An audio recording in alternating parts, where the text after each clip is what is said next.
kuninglar yaxshi o'tyaptimi? Hozir ishlab turib bitta narsa esimga tushib qoldi.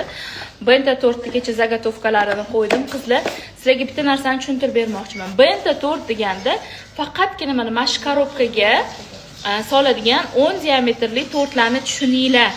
Bir xilla 14 diametrli tortlarni ham, 4-6 kishilik tortlarni ham benta deb aytishar ekan. Meni oldimga kelishyapti, benta tort so'rashyapti. Men ularga buni ko'rsatsam, ular aytishadiki 4-6 kishilik.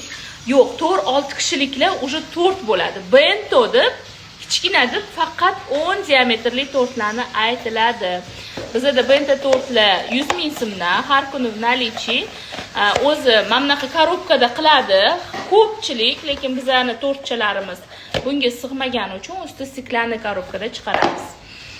O'sha для заметки deydimi, o'zinglar uchun bilib qo'yinglar. Kichkina 10 diametrli tort bu bento, qolgani